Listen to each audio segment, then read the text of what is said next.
Hello and welcome to Pulse Check with Archer Nursing, where nursing comes to life. In this podcast, you give us 15 minutes of your day, and we'll take one complicated nursing topic and make it easy. Ready for nursing to be fun? I'm Morgan, and today we are doing a special bonus episode on how to pick your NCLEX prep program. This is not an easy thing for most, if not all, of our students. There is a lot going on and a lot of noise out there. So today we're really going to break down the things that you need to look for so that you can find the best solution for you. And very lucky to have Rachel Taylor joining us today, an expert in NCLEX prep. Welcome to the podcast, Rachel. Hi, glad to be here. Awesome. If you don't mind, let's kick it off with some quick intros. Tell the listeners who you are, what you do, why should they be listening to either of us about what they're picking for NCLEX?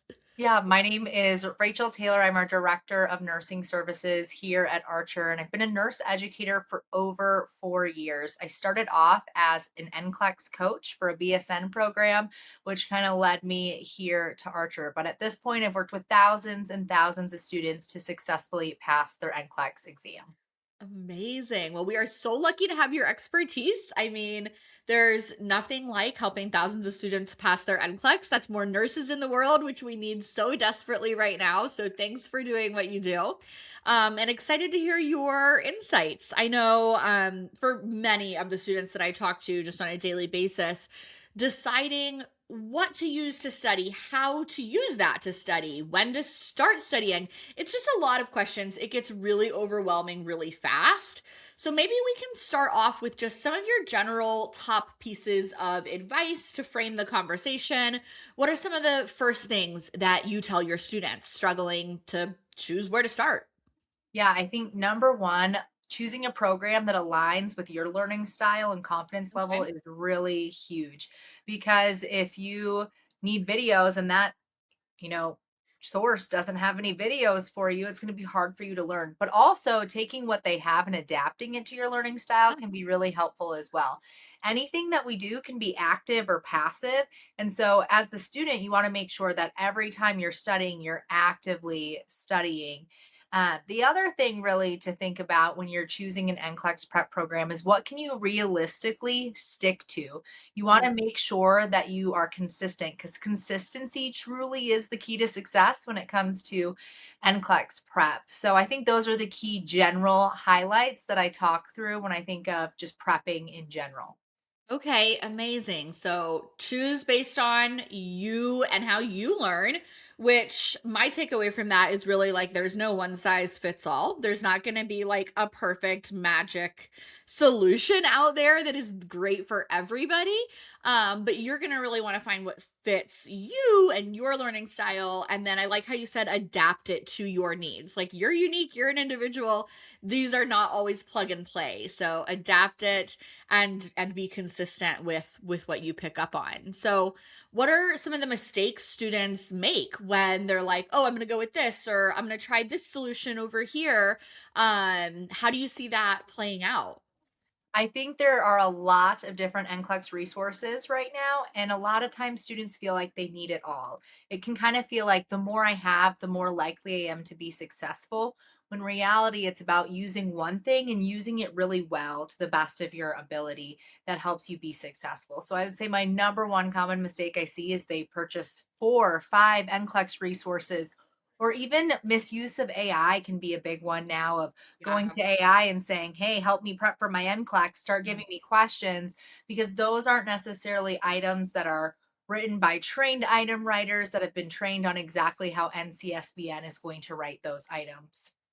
Okay, that's a great point, and it goes back to your point about consistency. I tell my students every day, I honestly do not care how many practice questions you do, but I really do care about how thoroughly you are reviewing those questions.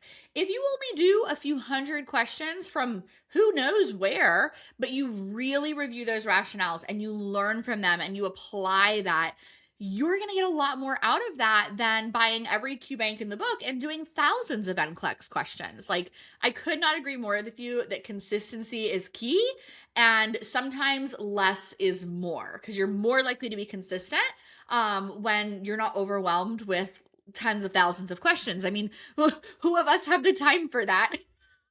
Nobody. It really goes back to quality over quantity. And if we're quality Yeah. prepping, we're going to end up with strong results. And really, when you have that many resources, you can't follow a study plan because there's no study plan that's going to bring all those resources All together. And so now together. you're trying to guess, well, what do I do every day? I don't quite know. Yeah, yeah, 100%.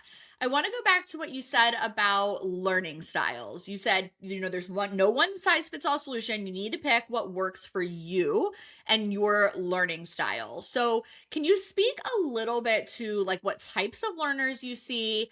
How can they do that? How does a student actually identify like this suits my specific needs over another? So a lot of nurses are kinesthetic learners. We kind of see that time and time again. Not all of them, but a lot of nurses are. And that gets hard when you're watching videos and answering questions, which is a Mhm. lot of NCLEX prep of what we need to do.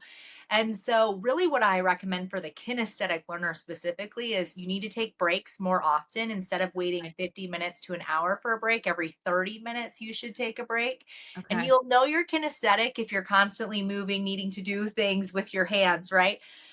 The other thing, though, that helps a lot, and this is really for all learner types, is to study out loud. So instead of Oh, doing it in nice. your head, verbalizing it out loud in your own words, it assesses did you truly understand it? Not just reading a rationale that an item writer has written, but did you truly understand that concept? And can you explain it in a way that makes sense? That helps with auditory learners. That's going to help with our visual learners as well. And so it really does hit all of those learning types. Some of you, might be really visual, and then those students, we want to watch videos because they're going to get to see different pictures of things. They're going to get to see how it actually all comes together. And then for that auditory learner, they are going to want to listen to the lecture. They maybe don't care about seeing it, but they're going to want to hear it. Those are the students that might benefit from listening to a lecture while they're in the car or they're making dinner and they just have the headphone in and they're listening in. Now, that can get where it's more passive, so you have to be cautious that you don't Okay. totally check out of that learning Yeah. activity, but definitely different ways for each learner, depending on what they're looking for, and then adapt it to what fits for you. I always tell my students, don't ever walk away from a study session without asking yourself, what did I get from this study session? Because if the answer is nothing, you didn't study in an effective way for you, and we need to adjust that. Yeah, absolutely. So, what I'm hearing is be brutally honest with yourself about what does and doesn't work for you. Like that answer is going to be different for different people. And then make sure when you're deciding how you're going to study for the NCLEX that it really like suits your needs. Don't buy a video resource if videos are not effective for you. I was 100% the podcast listener. I put my lectures in my earbuds and went on a walk, and like for some reason that worked for me. I could tell you like, oh, I was standing by that tree when I heard about, this concept or whatever. Like that was what clicked for my body. So I needed something that I could put in my headphones. But other ones of my friends were like only from a textbook. They needed to be writing or highlighting or like using their hands. Which and that brings to your point too, Rachel. A lot of different resources are going to have kind of your standard. You've got your videos, you've got your Q banks, your cheat sheets, etc., and you can adapt those resources to meet your needs. So don't be afraid to kind of tweak and make it your own so it suits your learning style and serves you the best. Yes, absolutely. I will say you can't get out of practice questions. As much as some students would love to, you cannot get out of practice questions because that's what the NCLEX is NCLEX style questions. So we do have Oh to my keep gosh. those. We have to do it. So let's talk about the question banks because there are approximately a gazillion question banks out Yes. there, and you're gonna have to do practice questions. So that means you need high quality practice questions. Rachel touched a little on AI. We can maybe dive into that a little more specifically. But Rachel, for you, you've seen it all. You've had students use every which resource out there. So what tells you as an educator this question bank is high quality, it's effective, it is going to work for my student? I think the first thing is what are the students saying about it is what I like to look at. If I see a student saying, wow, this Q bank really matched what I saw in my NCLEX, that is a green light for me. The first one I Okay. kind of like to look at, especially because the NCLEX is known for being very vague. And so if Q banks aren't matching that, you're not preparing for the right test. You might be preparing nurse knowledge, but Yeah. you do have to pass the NCLEX to go into Mhm. practice. So we want to get targeted prep for that when we're doing NCLEX prep. Yeah. And so the other thing is that it is trained item writers with a nursing license that are writing these items. Because if they don't have a nursing license, they're not going to know what makes sense in the question and what doesn't make sense in the question. And so for it to be high quality, they do have to have that experience and education along with that item writing to really create a high quality Q bank. Yeah, yeah, and, if I'm not mistaken, ChatGPT doesn't have a nursing license, so just putting Definitely that does out there, not. my friend. I love me some ChatGPT, but it doesn't always know what we needed to know. Yes, and I see it makes a lot of mistakes. I'll be very honest, I've used ChatGPT and it's wrong more often than I would like to admit. So if that's what you're using to study, there's a big chance it's giving errors to these students and they don't necessarily realize that that's Right. errored content. Yeah, we could, like, get into a whole hour-long episode on this. My, like, very brief 2 cents, you guys, is that it can be used as a great adjunct, but it should not be a crutch, and it should not be your, like, holy grail only resource, right? Like, you really do need those high-quality items written by nursing item writers that are gonna challenge you to think like the NCLEX. They need to be the current NCLEX style. They need to have a focus on clinical judgment. Your QBank needs to reflect the current NCLEX blueprint. So it needs to have the right percentage of management of care, reduction of risk potential. I know I'm like triggering everybody with these words, but you've got to practice the right things. So if it's not a QBank that is following the blueprint and following those guidelines, it's not prepping you for the right things. In rationales. I can't even believe I didn't think to say rationales. If they're not rationales, go far away from that Q bank. It should say why each option is incorrect and why each option is correct. And it should make sense to you when you read that. If you're like, this, doesn't make any sense at all. Every question you look at, you should question that Q bank a little bit that, hey, this might not be Yeah. high quality. Yeah. Oh my gosh, and another one is a longer rationale necessarily a better rationale? No, I don't think longer is better. My teaching style is I'm going to cut the fluff. Here's what we need. Let's learn it and let's move on. If there's questions, let's take care of it. But I think it's the same thing with rationales.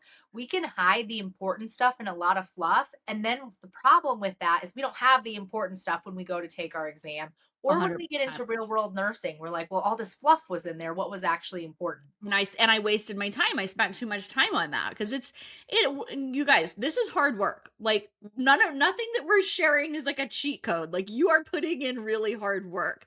But we want to put in hard work in a targeted, focused, and effective way. So if you're spending your time just reading like page long rationales, that's not necessarily pointing you to the right thing.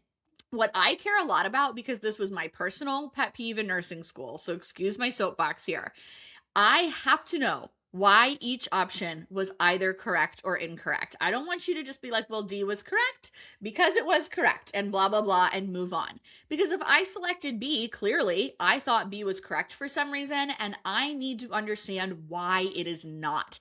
That is just as important. And that's going to help me get the next question right because I'm actually understanding the concept.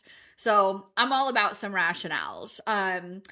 If I can go a little farther on this soapbox and tell you guys, the most recent research study that I did looked at predictors of NCLEX success based on what did you actually do in your QBank, not what QBank you used. Again, you could go take 5 gazillion questions. I don't really care. Because after you've done a certain number of questions, the correlation between NCLEX passing and taking more questions goes away. It's not predictive of your success. But you know what was remediation. Reading the rationales, figuring out why you got it wrong or got it right. You know, if you guessed and got it right, you still need to review the rationale. And the more time you spend in that remediation, the higher your chance of passing the NCLEX. So hopefully that helps you know, like, hey, even though what I'm doing is really hard, it is worth it because it's gonna get me to pass. Yeah, absolutely that. It goes back to that quality over quantity that we talked about earlier. When you really go through that remediation, you're having that quality prep where you Yeah. can understand what you truly missed. Yeah, yeah, 100%. Okay. Now, I know we only have a few more minutes left here. We talked thoroughly about Q banks. Everyone's gonna need to do practice questions. Like we said, you cannot avoid it. But there are varying levels of preparatory courses and adjunct resources out there. Like we said, we've got videos, cheat sheets, live reviews. We've got like full-on intensive coaching programs. The right level of preparation is very important and probably doesn't look the same for everybody. So, any guidance for us, Rachel, on how a students decide, like, okay, QBank is good for me versus I need this level of structure and support or somewhere in between? Yeah. So my average recommendation for a student is you're going to want the 3-day live review, you're going to want videos, and you're going to want a Q bank. So that's kind of the traditional trajectory that students are Okay. going to go. But if you were the student that got straight A's in every single class, you never had questions for your instructor, you're going to do just fine with a Q bank. You don't necessarily need it all. If you're someone though that has a lot of questions, you really like live instruction and that helps keep you accountable, that's when you're going to want to make sure that you're getting those live lectures and you're getting more instructor time. And then lastly, that intensive review that you were talking about, intense prep, that's really going to be geared toward the student who really needs somebody checking in on what they're doing every week to give that little nudge of, hey, I see that you're not meeting the benchmarks. Let's work toward that. And here's how you can get there. So, kind of to recap, QBank is going to be your straight A student, doesn't need a whole lot of support.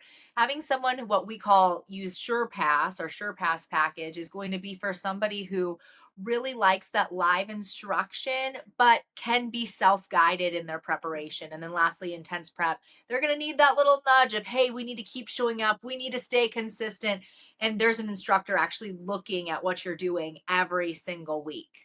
So needing maybe a little more accountability or just maybe you're super accountable but you just need some focused direction or some feedback loops to like Yes. make sure you're adjusting and staying the course a little bit Or more. lack of confidence, repeat test takers, they're really going to use that intense prep program as well, just Amazing. because they want to feel more confident. Okay. Okay. So good. The last question I have for you, you talked about like SurePass. That's going to be kind of your Q banks, your videos, your 3-day live. That's your typical first time test taker that has recently graduated. SurePass, it comes with a pass guarantee. What does that mean? What should students understand about pass guarantees? I feel like there is, again, this could probably be a whole episode. We've got like a lot of misconceptions and like does that mean that I should definitely get that program or could the Q Bank still be right for me? I mean, what are your thoughts? So guarantees are always going to have conditions attached. So for example, our conditions are you have to complete 80% of the Q bank, you do have to attend to the 3-day live review, and you do have to get 4 highs or very highs consecutively on readiness assessments, which I know we didn't dive into, but it's showing are you NCLEX ready is really what those are. So those are our kind of guarantees, the guarantees conditions that have to be met. But that guarantee, it really isn't going to replace your personal Mhm. effort. So you do have to put in the work, but don't be like, oh, I just have to get to that level of the guarantee. So if you're really choosing an NCLEX prep program based off the guarantee they offer, make sure you read all the terms and conditions first. And before you go take your exam, meet what that guarantee has asked you to meet. I know for us here at Archer, when students meet what we've asked them to, they have about a 99% chance of passing their NCLEX. I don't know about you all, but I like those odds. I'm good And with so, those odds. yeah, if you do what we've asked you to do, your chance of passing is really high. And so that's why those guarantees exist. It's because Uh-huh. companies are confident that you Yeah. will pass if you follow what they've asked Yeah. you to. I like what you said. And I think, when we say this out loud, it feels obvious. Like, no guarantee from anyone for any product is replacing the work that you need to put in. I think of the guarantee more as like, hey, we have the data to back up when I do A, B, and C. This is the result that over 99% of people see. So it's a tried and true path. It's worked for others. There's no reason it wouldn't work for me. It almost just like gives you that boost of confidence that like I have done what I am supposed to do, but you still have to do Yeah. what you're supposed to do. Otherwise, no guarantee is going to prop you up. Yep, exactly that. Because if you sit and don't use the product at all, the guarantee didn't matter because you never did the work. Absolutely. You didn't do the work. Okay. All right. Well, we're going to wrap it up here with 4 rapid fire questions from our listeners, maybe like a quick 30-second response or so. Are you ready? I'm ready. Okay, let's do it. From your perspective as a nurse, what really prepares someone to pass the NCLEX? Clinical judgment. If you have clinical judgment down and can explain your answers out loud, you are ready to go take your NCLEX exam. Oh my gosh, you led right into question number 2. How does clinical judgment differ from just memorization? So, clinical judgment is when you can verbalize everything out loud in a way that makes sense, where you're actually taking concepts and connecting them together. You don't just memorize, well, this is the side effect of these medications. It's the side effect because this is the impact it's having on the body. And when it has that impact on the body, these are the different effects we're going to see across our systems. That's the difference between memorizing and clinical judgment. It makes a huge difference when you get to your NCLEX if you have memorized versus applied clinical judgment, as well as when you get to the profession, it makes a huge difference there as well. You're going to know what to do when things don't go textbook. Which, spoiler alert, they literally never do. Like No. real life, it just doesn't cooperate. Okay, third question. If somebody is totally unsure what program to choose, what is just one question that they can ask themselves to get pointed in the right direction? What are peers saying about it? If your peers are like, this resource is good, it has helped me, I would trust that time and time again because they're your most recent test takers. Yeah, yeah, they've seen it. Okay, and finally, last question. What kind of support helps students walk into that NCLEX exam feeling confident versus anxious, as many of us do? Honestly, I think it comes back to mindset. One of the things I coach on a lot as an educator is changing our mindset from being negative to saying, hey, I can do this. I am capable of this. I've worked hard for it and I actually do deserve it. And I think that mindset shift is truly what will fuel confidence over that self doubt when it comes to NCLEX day. I could not think of a better place to leave it. Mindset, trust yourself. You guys, it's hard work, but it's worth it. So, thanks for listening in. We hope we helped you find the best NCLEX prep for you so that you can walk into your exam day confident. Thanks for listening to Pulse Check, and we'll see you next time. All right, future nurses, that is a wrap. If you found this pod helpful, I'd love to continue supporting your nursing journey through nursing school, the NCLEX, continuing ed, and beyond. Archer Nursing has you covered with on-demand video lectures, high-yield question banks, live case study reviews, and so much more. We want to help you master tough concepts and make it fun. So join us over at archerreview.com. Follow us on socials at Archer Nursing for more free nursing tips and study resources. Thanks for tuning in to Pulse Check with Archer Nursing. I'm Dr. Morgan Taylor, and I'll see you back next time.